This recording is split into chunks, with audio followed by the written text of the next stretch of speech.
In the words of Patrice Lumumba, the only thing we wanted for our country is the right to a decent life, to dignity without pretense, to independence without restrictions. This sentiment was born and nurtured in the heart of a young man, Patrice Emery Lumumba, in the small village of Onalua, located in the Kasai region of the Belgian Congo, where he came into the world on July 2, 1925. As he grew, so too did his awareness of the world around him, a world marked by the heavy hand of Belgian colonial rule. Lumumba's early career as a postal clerk served as a springboard for his budding political activism, his voice joining the chorus of those advocating for Congolese independence. His words and actions were a testament to a growing desire for self-determination, for freedom from the yoke of colonial rule. In the face of colonial rule, Lumumba's voice began to ring out, demanding freedom and dignity for the Congolese people.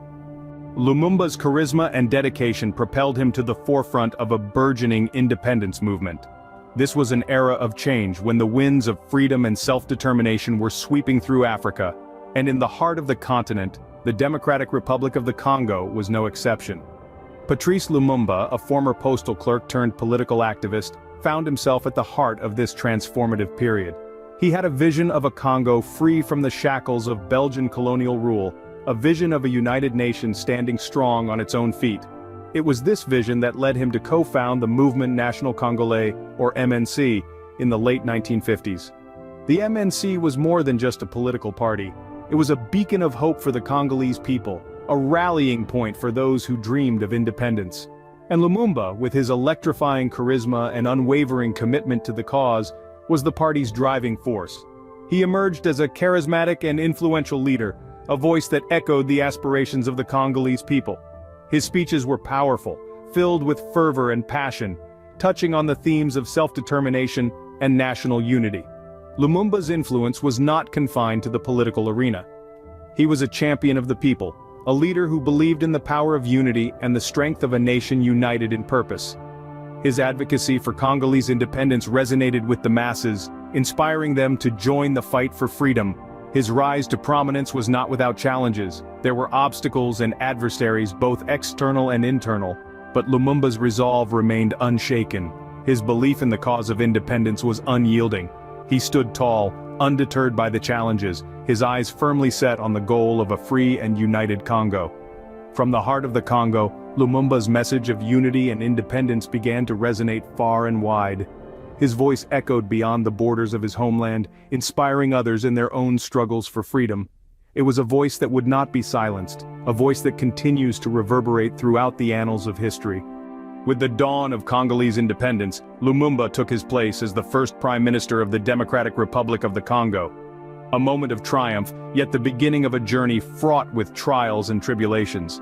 Patrice Lumumba's tenure as Prime Minister was a period of intense challenges. He was not merely steering a nascent nation, he was navigating a turbulent sea of political unrest, regional secessionist movements, and external interference. Yet Lumumba, with his unyielding spirit, stood at the helm, ready to face the storm. The internal political scene was a hotbed of tension. The fledgling republic was still finding its feet, and the power dynamics were anything but stable. Lumumba had to grapple with a volatile political landscape where alliances were fragile, and opposition was fierce. And then, there were the regional secessionist movements, most notably in the provinces of Katanga and Kasai. These separatist factions threatened to tear apart the fabric of the newly formed republic. Lumumba faced the daunting task of maintaining the unity of a nation that was on the brink of fracturing. But the challenges did not stop at the borders of the Congo. Western powers, particularly Belgium and the United States, were not mere spectators in this drama. Their influence and interference in Congolese politics added another layer of complexity to Lumumba's challenges. These external forces were not just meddling, they were maneuvering to maintain their strategic and economic interests in the region. Through all these trials, Lumumba stood firm. His vision for a united and sovereign Congo remained his guiding light. His resolve was unbroken. He was a leader who would not be swayed by the winds of adversity. He faced down the internal challenges, stood up to the secessionist threats, and resisted the external pressures. Even in the face of overwhelming adversity, Lumumba stood firm, his resolve unbroken. His tenure as prime minister may have been fraught with challenges, but it was also marked by his unwavering commitment to the cause of Congolese independence and sovereignty. The turbulent political landscape of the Congo soon gave rise to a crisis that would mark the end of Lumumba's life. In September of 1960, Lumumba's leadership was put to the test. The provinces of Katanga and Kasai, rich with resources, declared secession, challenging Lumumba's authority and threatening the newly formed unity of Congo. In response, Lumumba appealed to the international community for assistance. He reached out to the United Nations, seeking support to maintain Congo's territorial integrity. But the UN's response was lukewarm, providing limited military aid but refusing to help suppress the secessionist movements. With his back against the wall, Lumumba turned to the Soviet Union for help, a move that only heightened tensions with Western powers. Belgium and the United States, driven by Cold War fears and economic interests, viewed Lumumba's alliance with the Soviets as a threat. In January of 1961, Lumumba's government was overthrown in a coup. This coup, many believe, was orchestrated with the support of Belgium and the United States. Lumumba was arrested and subjected to brutal torture, a grim testament to the lengths some powers were willing to go to maintain control and influence. But the worst was yet to come.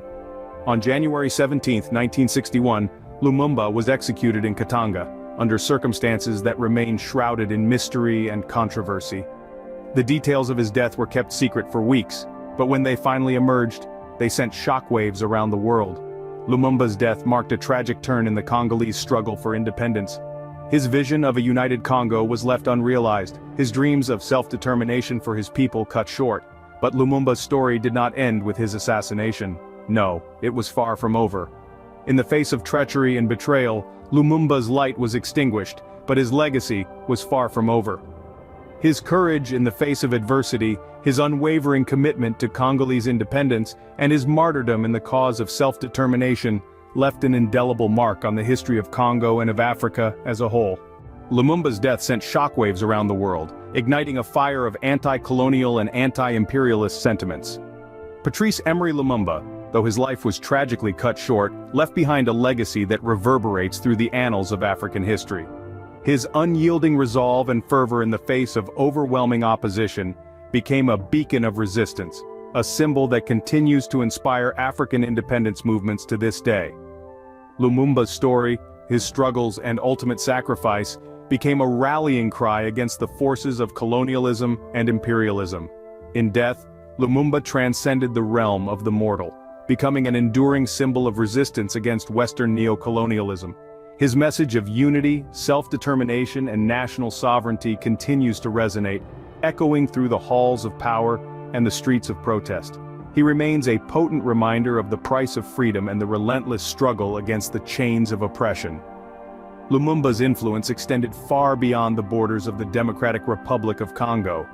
His impassioned speeches, his tireless advocacy for independence, and his tragic end all served to galvanize the burgeoning African independence movements. His name became synonymous with the fight for self-determination, his memory a rallying point for those who dared to dream of a future free from foreign domination. This influence is not confined to the past. Lumumba's legacy continues to inspire African leaders, activists, and intellectuals. His vision of a united and prosperous Africa, free from the shackles of colonial rule, remains a powerful ideal. His life's work, his unyielding dedication to the cause of African liberation, continues to inspire those who carry the torch of freedom and independence. Lumumba's legacy also serves as a stark reminder of the challenges faced by African nations in their struggle for independence. It underscores the harsh realities of navigating the treacherous waters of global politics, of standing firm against the tide of foreign interference, and of the immense sacrifices required to secure the sovereignty of a nation. His story is a testament to the courage and resilience of the African people, a salute to their indomitable spirit in the face of adversity. It is a tribute to their relentless pursuit of justice, their unwavering commitment to the cause of self-determination, and their unyielding resolve to shape their own destiny. Patrice Lumumba's life and tragic death underscore the challenges faced by African nations in their struggle for independence. His unwavering commitment to the liberation of Congo and Africa as a whole has left an indelible mark on the continent's history and serves as a powerful reminder of the ongoing quest for dignity, justice, and self-determination.